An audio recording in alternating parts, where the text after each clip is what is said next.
Agora são 7 horas e 28 minutos e nós vamos fazer contato com Marilu Cabanhas. Bom dia, Marilu, tudo bem? Tudo bem, Rodrigo? Bom dia a você, todos da equipe, e para quem está acompanhando também o Jornal Brasil Atual. Bom, a gente vai falar agora sobre a guerra entre Rússia e Ucrânia, sob o ponto de vista ambiental e social. O nosso convidado é o Carlos Bocuí, presidente do Instituto Brasileiro de Proteção Ambiental, PROAN. Olá, Bocuí, bom dia, seja bem-vindo. Bom dia, Marilu, como vai? Tudo certo, vamos na luta, né, Bocuí, enfrentando tudo, pandemia, agora essa guerra. E justamente sobre a guerra que eu vou falar com você, vou destacar o seu artigo, Bocuí, Impactos Sociais e Ambientais da Guerra, no que você escreveu no Le Monde Diplomatique, onde você ressalta que a guerra é desequilíbrio civilizatório e que, ingressando no século XXI, estamos assistindo a uma série de guerras relâmpagos, né, sequenciais, que produzem intensos impactos sociais e ambientais. E agora, a mais recente, entre Rússia e Ucrânia. E você diz que esses impactos não têm sido devidamente dimensionados. Eu gostaria que você compartilhasse com você essa sua reflexão nesse sentido aí, que a gente não está refletindo de uma forma correta todos esses impactos, Bocuí. Bom, Marilu, a guerra ela é um fenômeno provocado pelo homem inaceitável sob qualquer aspecto, né? Quando você pensa a guerra do ponto de vista ambiental, do ponto de vista da ecologia, é um atentado contra a vida, né? Em todas as formas, a vida humana, a vida das espécies, o equilíbrio ambiental. Então, numa reflexão mais profunda, quando a gente observa a guerra como esse desequilíbrio civilizatório, a gente deixa as questões ideológicas, as questões que normalmente são colocadas como justificativa para esses atos, observando o fenômeno, como ele se dá e os impactos que ele gera. É muito importante que se faça essa reflexão. Isso é um pouco difícil, porque a dimensão da guerra ela é tão cruel do ponto de vista humanístico que ela retira a importância, às vezes, de todas as outras observações. Eu vou dar um exemplo disso. Se nós tivéssemos uma guerra no Brasil, São Paulo sendo bombardeada, e ao mesmo tempo tanques estivessem atravessando o Pantanal, lançando mísseis dentro daquela área de biodiversidade, nós iríamos certamente estar muito preocupados com a situação do bombardeio de São Paulo, né? E é só assim mesmo para a gente entender o que significa o impacto de uma guerra. É quando a gente transporta isso para a nossa realidade, né? E o que acontece, por exemplo, no sul da Ucrânia, é que a Ucrânia é depositária por uma questão de conformação geográfica, a formação dos rios, ela é depositária de áreas úmidas. O sul da Ucrânia é muito rico em espécies, e na Europa talvez seja o país que detém maior número de espécies, maior de biodiversidade. E as áreas do sul são áreas úmidas, protegidas pela Unesco, reconhecidas como de importância internacional. É o mesmo caso do Pantanal, né? Guardadas as proporções, porque é um país tropical, ele tem mais diversidade biológica por conta das condições naturais. Mas o fato é esse, é que você tem áreas preciosas para a biodiversidade que estão sendo devastadas. Além disso, nós temos algumas questões que são importantes refletir, que numa guerra o que se faz é destruir a infraestrutura do outro lado, né? Então, as estruturas que são construídas pela sociedade com muita dificuldade, como, por exemplo, grandes estações de tratamento de esgoto, né, que livram os rios da poluição, elas são bombardeadas, e aí todo o esgoto vai para os rios, passa a ir para os rios de forma permanente, provocando poluição, provocando uma crise de abastecimento e também uma crise na geração de alimentos, que você aí tem uma contaminação. E os aspectos da guerra, os desdobramentos são terríveis, né? Como, por exemplo, essa guerra que tem um componente novo na história da humanidade, que é a guerra econômica, das sanções comerciais duríssimas contra a Rússia, e a Rússia também contra os outros demais países, vai implicar numa perda de produção de grãos, né, da Ucrânia e da Rússia para a Ásia e a África. Então, a FAO, a Fundação das Nações Unidas para a Agricultura, acaba de soltar o comunicado dizendo que nós vamos ter uma situação de vulnerabilidade ambiental alimentar muito forte nos próximos meses na Ásia e na África, que detém países que têm a população abaixo da linha de pobreza, né? Então, eu chamo a atenção para esses desdobramentos, eles se refletem nos países e nas populações mais vulneráveis. Sem falar, Marilu, dos aspectos nucleares, né, de você atingir estações nucleares, quando as estações são muito protegidas e elas podem não ser afetadas, liberando radiação, mas, por outro lado, Chernobyl foi invadida, a região, com tanques, e toda a poeira que estava assentada no solo contaminado, ela foi solubilizada, ela foi para o espaço. E aí a poluição radiativa aumentou em 20 vezes, não é? E aí você tem uma série de implicações que são conhecidas como incidência de câncer, quando as populações são expostas a isso, né? Então, as dimensões da guerra são imensas. Imagine uma coluna de tanques de 60 quilômetros expelindo a emissão de óleo diesel, né? Não só pelo material particulado, que atinge diretamente as pessoas, é poluição, mas como também para os efeitos do aquecimento global. Eu poderia desfiar aqui mais 20 minutos de impactos que são provenientes da guerra, né? Exato, eu acrescentaria aqui, você também colocou, né, incêndios em dutos de gás e óleo também que foram provocados, não é isso? Isso aí gera também na atmosfera uma preocupação, né, uns poluentes que são muito preocupantes para a saúde humana, não é isso, Bocuí? Sim, nós tivemos todas as guerras que envolveram petróleo, né, as ocorridas no Oriente Médio, as emissões de hidrocarbonetos para a atmosfera foram imensas, né? A liberação de gases de efeito estufa, e isso é um impacto da guerra que nunca é visto, nunca é relatado, né? Nunca é contabilizado. Mas nós que somos da área ambiental, a gente não pode deixar de ver que a guerra tem um aspecto humano trágico, né? Que ela chama a nossa atenção por questões humanitárias, e, por outro lado, se trata de um grande desequilíbrio ambiental que coloca o mundo em mais desordem e gera passivos ambientais que, para a recuperação, são bastante difíceis.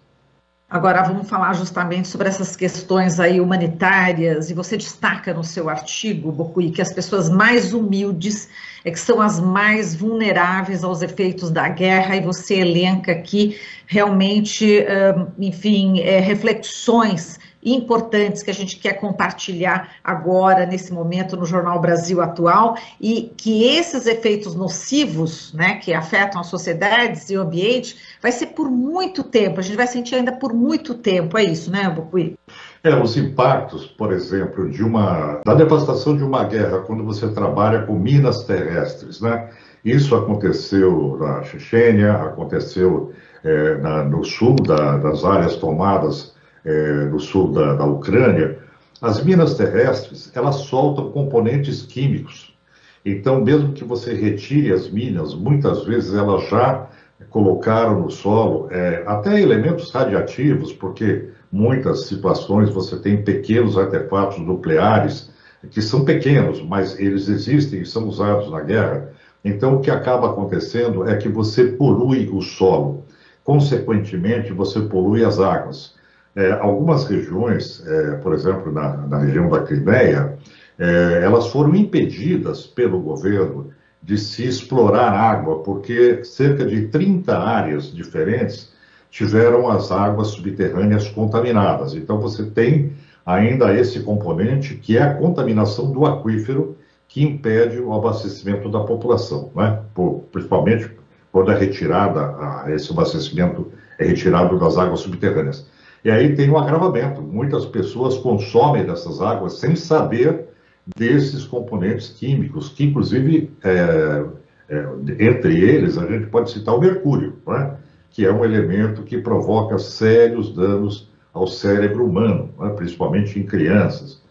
Então, esses aspectos são realmente atrozes e eles permanecem por muito tempo, e infelizmente os impactos são muito maiores sobre as populações mais carentes, mais vulneráveis. Eles são sempre os depositários dos desequilíbrios ambientais do mundo, né? Seja áreas de risco, no caso de mudanças climáticas, seja no caso de guerra. O drama dos refugiados é um desequilíbrio civilizatório que é considerado como de altíssimo impacto ambiental, né?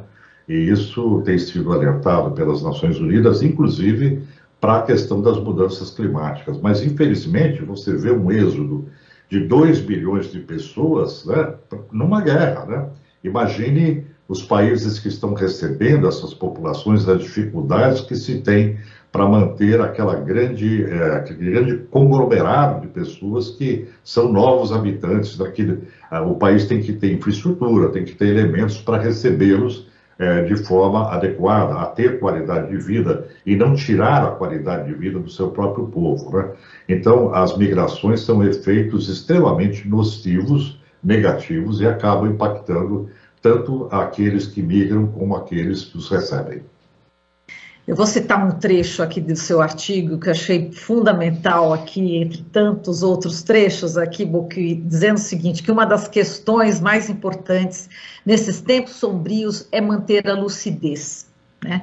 O sentimento de rejeição à política externa norte-americana ou russa tem levado por vezes a uma inversão de valores, desconsiderando a atual situação que envolve princípios humanitários.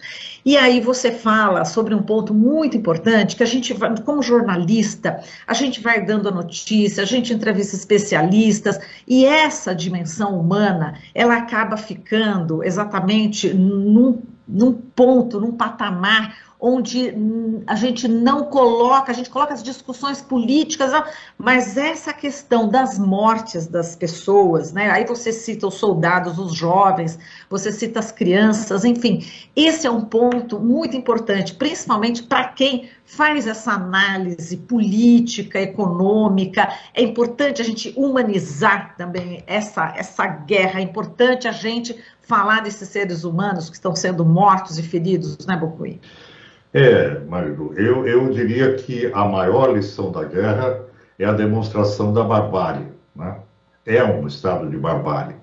Quando você lança armas, tanques, você lança mísseis sobre populações que são civis, né? Que são crianças, são mulheres, são idosos. Nós vimos esses exemplos. Então, na guerra não há mocinhos nem bandidos, você tem um estado de vulnerabilidade da vida, não é? E eu queria ressaltar aqui o objetivo da criação das Nações Unidas após a Primeira e a Segunda Guerra Mundial. As Nações Unidas foram criadas exatamente para a manutenção da paz. Esse era o objetivo, né, da fundação da ONU. E nesse processo que nós estamos vendo hoje, nós vemos um desaparecimento das Nações Unidas, desse papel que poderia trabalhar esse conflito no sentido de implementar os melhores ditames de sociedade avançada, buscando o diálogo diplomático, acertando as questões que são pleiteadas pelos russos ou pela OTAN ou pelo que for. Você tem que ter um elemento fortíssimo internacional que possa fazer essa interlocução, não é? Mas no final sobrou para o Papa, né, se oferecendo para fazer essa interlocução. Quer dizer, o que causa espanto diante dessa crise humanitária é que você não tem uma coalizão global, mundial, que seja forte politicamente o suficiente para parar o processo e colocar os players na mesa de negociação, na mesa de diálogo, não é? Então, eu chamaria para essa situação que você coloca, é extremamente importante, porque quem relata a história, relata o fato político, relata os números, né? Atrás de cada número tem uma criança, tem uma vida, não é? Não é simples assim de relatar. E, por outro lado, nós temos que pensar que, do ponto de vista civilizatório, a humanidade tem que avançar no fortalecimento dessas instituições internacionais que tenham a vocação explícita para a promoção da paz, não é? E eu acho que essa é a grande lição que a guerra nos traz. E essa guerra, especialmente, ela ainda vai trazer desdobramentos muito duros na geopolítica global, especialmente nos efeitos relacionados a custo de vida, né, que isso é um problema ambiental também extremamente sério, e falta de alimentos, principalmente de grãos, daquilo que é exportado pela Ucrânia e daquilo que é exportado pela Rússia. Lembrando que a Ucrânia são as terras mais férteis da Europa, né? Infelizmente, debaixo de uma guerra dessas. Exato, e aqui a pitada de cultura que você não deixou de colocar no seu artigo, né, citando aqui o Cândido Portinari, você falou em cultura de paz, e você lembra, né, que no saguão das Nações Unidas, lá em Nova York, os representantes, né, dos países logo se defrontam com a obra Guerra e Paz, né, do nosso querido Cândido Portinari. E é isso, né, quer dizer, na entrada, né, para quem entra, vê a guerra e a paz para quem sai. Né, e deveria ser assim, essa boa diplomacia. E a gente lembra aqui, Bocuí, também do papel do ex-presidente Lula como uma pessoa que sempre estava, né, tentando diálogo, com essa cultura de paz. Nesse momento, realmente, enfim, o Brasil, infelizmente, não teve esse papel, muito pelo contrário, né, Bocuí? Então, isso, para mim, é um elemento de bastante, eu diria, ressentimento, porque o país, Brasil, desenvolveu uma cultura de paz e isso estava absolutamente claro em todo o papel histórico do Itamaraty, né, da Casa de Rio Branco, que era uma cultura de paz. O Brasil era quem conduzia esse diálogo, tinha essa expressão de paz, né? E hoje você tem um governo que tem essas tendências militaristas, não é? Que tem essas tendências das viúvas da ditadura, né? Daquele saudosismo, como o Putin faz, né? O Putin é um saudosista da KGB, não é? Se você analisar Putin como ele é, o que ele era, o que ele foi, a história dele, é mais ou menos o que nós vemos no Brasil. Então, por isso, essa sintonia entre o governo brasileiro atual e Putin é quase que direta, porque os perfis são assemelhados, né? Então, retomar esse papel brasileiro, onde você tenha estadistas que professem a cultura de paz, é extremamente importante. O Brasil tem uma importância extraordinária internacionalmente. Não é um país, pertence ao G20, mas não pela dimensão econômica, mas pelo que representa historicamente, né? Então, esses players, esses países que fazem esse papel de diálogo, de interlocução, de apelo de paz, são muito importantes exatamente nesses momentos difíceis que a humanidade passa, né?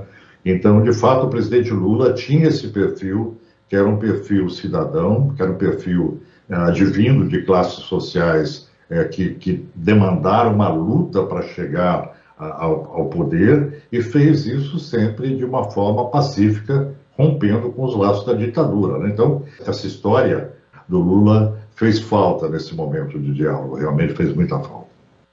Agora, Bocuí, enfim, você cita, o seu artigo é longo, mas eu acho que vale a pena. A gente está falando aqui da Ucrânia, da Rússia, mas você, enfim, tem essa preocupação em outros territórios, né? Então, você cita, por exemplo, a invasão do Iraque. Então, às vezes o pessoal fala, está falando agora só porque é da Ucrânia, enfim, não. Você tem essa consciência, enfim, esse conhecimento de que realmente a guerra não sempre é ruim, não é isso? Queria que você falasse sobre isso. Você fala da África também. É importante que você fale desses outros conflitos, né, Bocuí? Marilu, nós não podemos, quando nós falamos de barbárie como uma guerra, nós não podemos cair no reducionismo de torcida de futebol, né? De achar que a esquerda, a direita, que é o Império Americano ou o Império Russo. A questão é como você trabalha esse processo. Tem que ser de diálogo, né? Você pode ter posições diferentes, até é admissível que se tenha, né? E vai sempre ter, mas isso tem que ser tratado de uma forma civilizada. Então, eu fico realmente entristecido quando eu vejo pessoas dizerem: mas os Estados Unidos jogaram a bomba em Hiroshima e Nagasaki. como se isso fosse uma justificativa para o que está acontecendo na Ucrânia. Não é. Os Estados Unidos queimaram as florestas lá no Vietnã com agente laranja. Tudo bem, mas nós conseguimos banir o agente laranja, ele foi banido, não é? A questão nuclear, ela ficou sob controle, até hoje não se usou mais. A gente avançou nesse sentido de tratados internacionais que permitiram a não proliferação. Então, não há de se fazer raciocínio reducionista numa situação em que você tem populações sendo dizimadas, não é? É preciso entender a guerra como um fenômeno nocivo, não é? E que ela tem que ser extirpada da sociedade. Eu cito no artigo, você deve ter visto, Henri Barrault, um musicólogo conhecido, humanista, importantíssimo, francês, ele dizia que o século XX seria conhecido como a barbárie armada da tecnologia, né? Imagine isso no século XXI, o potencial do arsenal militar, nuclear que nós temos, né? Seria a hecatombe para a humanidade, né? Então, eu queria chamar a atenção para esse aspecto. As pessoas têm que refletir sobre a guerra com uma cultura de paz, em primeiro lugar. É importante ter ideologia, é fundamental defender pontos de vista, mas você não pode inverter valores. Os valores éticos da vida devem estar acima de qualquer outro elemento, né? Então, que não se justifique a guerra dizendo que os americanos já fizeram isso, que a OTAN era uma ameaça. Isso tem que ser resolvido no plano diplomático, mas não dá para justificar mortes de mulheres, de crianças, hordas de refugiados, devastação ambiental, eu diria, com argumentos menores, né? Infelizmente, eu vejo até companheiros meus fazendo essa reflexão. Eu acho que eles ainda não têm a dimensão do que poderia ser isso transposto para o Brasil, né? Se nós víssemos São Paulo debaixo de bombas, ou Rio de Janeiro, ou Brasília, né? Só assim para sentir na pele mesmo que representa uma catástrofe humanitária, né? Exato, e a gente fala também do sofrimento dessas pessoas, né? Eu conheço, inclusive, pessoas que estão aqui, estão em sofrimento profundo, porque não sabem o que vai acontecer, por exemplo, com os familiares que estão tentando ainda sair da Ucrânia, por exemplo, né? E, enfim, a gente já entrevistou aqui palestinas, né, que estavam sendo também bombardeadas. Então, essa fala, né, dessas pessoas, esse sentimento, é preciso a gente acolher, não é, Ricardo? Eu acho que o que nos distingue como espécie humana é a empatia, né? É a capacidade de nós refletirmos que aquele sentimento de dor que afeta o próximo, ele possa ser reconhecido por nós, né? E quando se percebe uma certa perda de empatia, nós estamos entrando num terreno, Marilu, que é um pouco sombrio, que é o terreno da psicopatia, né? E nós vimos isso no negacionismo no Brasil, na questão da Covid, né?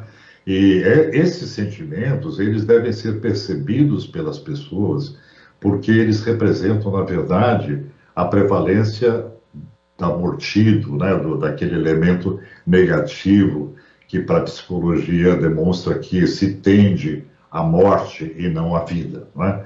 O que se tem nesse caso é exatamente essa questão de proteção da vida. E o que cabe a nós, no mínimo, é essa percepção de quão importante é a proteção da vida. Rui, a gente agradece muito aqui a sua participação. Obrigada por esse texto tão importante para a gente refletir nesse momento atual.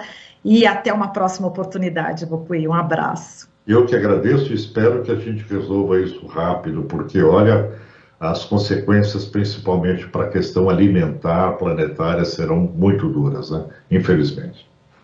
Infelizmente. É isso. Bom, falamos aqui com Carlos Bocuí, presidente do Instituto Brasileiro de Proteção Ambiental, PROAM.